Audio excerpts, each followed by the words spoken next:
Ako ay isang OFW dito sa France. 6 na taon na akong nagtatrabaho. Ito ay kwento ng isa sa mga naging kaibigan ko dito sa France.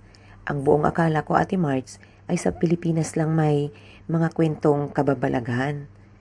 Nang gabing iyon, kami ay nagtipon-tipon ng mga Filipino at nakikinig siya sa mga kwentuhan namin. Sa tagal naming magkasama, sa halip na kami ang matuto ng salitang Franses, ay baliktad ang nangyari. Si Julia ay natutong magtagalog.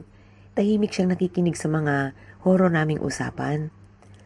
Nang matutulog na kami, ay kinalabit niya ako. Sabi niya, kahit daw Frances siya, ay naniniwala siyang may mga kababalagang nangyayari. At nagsimula na nga siyang magkwento, Ate Marge. Natutuwa naman ako.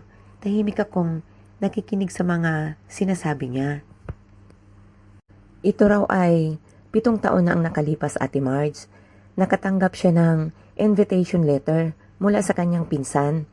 Dinner party. Nasorpresa siya kasi hindi niya iyon inaasahan. Matagal na silang walang communication na magpinsan. Wala kahit kamustahan. Chinek niya sa GPS ang address at naisip niya na lumipat na pala ito ng bahay.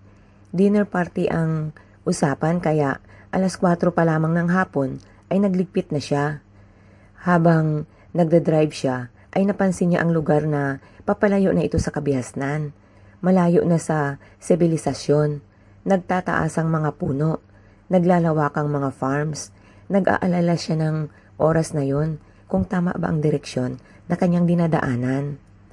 Hanggang sa tumigil na ang GPS, ibig sabihin nakarating na siya sa kanyang destinasyon. Iisang bahay lang na lumang-luma ang nakikita niya. Parang walang nakatira.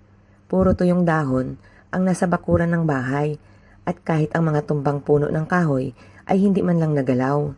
Ang katwiran niya, andun lang din naman na siya, kaya bumaba na siya ng sasakyan at naglakad papunta sa bahay na yon. Pagpasok niya ng gate ay bumukas ang pinto ng bahay at ang mga nakangiting tito at tita niya ang bumungad. Kitang-kita sa mukha nila ang excitement kaya na-relieve naman ang kaba na nararamdaman niya. Habang naglalakad sila pabalik sa bahay, hinanap niya ang kanyang pinsan na si Helena ang nag-invite sa kanya. Ang sagot ng kanyang tito at tita, may nilakad daw ito, babalik din agad. Lumipas ang ilang oras ng kamustahan. Ang topic ay puro sa pamilya niya lang. Nagluto ang kanyang tita ng masarap na pagkain. Naubos niya ito agad. Masarap naman talaga kasi ang lutong bahay. Pagkatapos maghapunan ay naglaro pa sila ng Lucky 9. Nagkatuwaan, kaya hindi napansin ni Julia ang oras. Madilim na. Doon lamang niya napansin na hindi pa pala nakakabalik si Helena, ang kanyang pinsan. At hindi na niya ito mahintay pa. Nag-aalala din kasi siya na hindi maganda ang kalsada, hindi pa niya kabisado ang daan. Nagpaalam na siya sa kanyang tito at tita. Tiningnan siya nito nang hindi maganda. Tinging galit o tampo. Nagsalita ang kanyang tito. Julia, akala namin dito ka matutulog. Sinabihan sila ni Julia na hindi siya pwede magstay at may pasok pa siya kinabukasan. Dedicated si Julia sa trabaho niya, Ate Marge. Wala itong absent at wala rin itong late. Sabi ng tita niya, gabi na, baka maligaw siya sa daan. Kinabahan si Julia, parang may mali. Sinabihan sila ni Julia na wag sila mag-alala at bihasa siya gumamit ng GPS. Napansin ni Julia na nagkatinginan ang kanyang tito at tita. Kaya sinabi niya sa dalawa na doon na lang siya matulog. Pero si Julia ay may plano ng gagawin. Sinabihan niya ang dalawa na ihanda ang kanyang kwarto at gusto na niyang magpahinga. Umalis ang dalawang matanda para ayusin ang kwarto para sa kanya. Pagtalikod ng dalawa, tumakbo si Julia palabas at nagmadaling umalis. Sa tulong ng GPS ay nakauwi siya ng maayos. May takot pa rin siyang nararamdaman habang papasok ng bahay nila.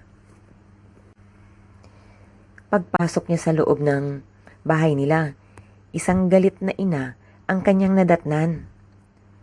Julia, saan ka galing? Nakailang tawag na si Helena ang pinsan mo, maging ang tita at tito mo para sa dinner party. Sa susunod, huwag kang magsabi na pupunta kung wala kang oras. Natulala si Julia Ate Marge. Hanggang ngayon, ay malaking palaisipan iyon kay Julia. 7 taon nang iniisip ni Julia kung sino ang napuntahan niya. Chinek niya ang kanyang GPS. Walang history. Gusto niya sana kasing balikan ang lugar. Ate Marge, maiksi lang itong kwento ko. Wala itong dagdag bawas. Sabado ng araw na yon, si Daniel at Jake ay nag-iinuman habang nanonood ng basketball championship. Si Daniel ay kapatid ko, Ate Marge. Nang matapos ang laro, ay nagpaalam na si Daniel kay Jake na uuwi. Alauna na ng madaling araw. Malapit lang naman ang apartment ni Daniel kay Jake, Ate Marge. Pwedeng lakarin. Pumasok siya sa elevator at pinindot ang button ng 8th floor. Sa 8th floor kasi siya nakatira. Umandar na ang elevator, pero hindi pa taas, pababa ito. Ang naisip ni Daniel ay may residente din siguro na paakyat. Bumuka ang elevator at may babaeng bata na mabilis pumasok. Nakayuko lang ito. Pinindot ulit ni Daniel ang 8th floor. Tinanong niya ang bata kung anong floor, pero hindi ito sumasagot. Kinakabahan si Daniel, pati amoy sa paligid ay nag-iba. Nakayuko pa rin ang nasabing bata. Mabilis ang elevator, pataas nang biglang nag-off and on ang ilaw. Isa pang off ng ilaw at biglang nawala ang batang babae. Mag-isa na lang ni Daniel sa elevator. Nasa ganong sitwasyon si Daniel nang sinabayan pa ito ng malakas na tunog ng music ang elevator. Pagbuka ng pinto ng elevator sa 8th floor ay mabilis na lumabas si Daniel. Pumasok ito sa kanyang kwarto at isinara. Binaliwala lang ito ni Daniel. Ang katwiran niya, baka naparami siya ng nainom. Nakahiga na siya nang biglang may humawak sa kanyang kamay at nagsalita. 13th floor po ako, kuya.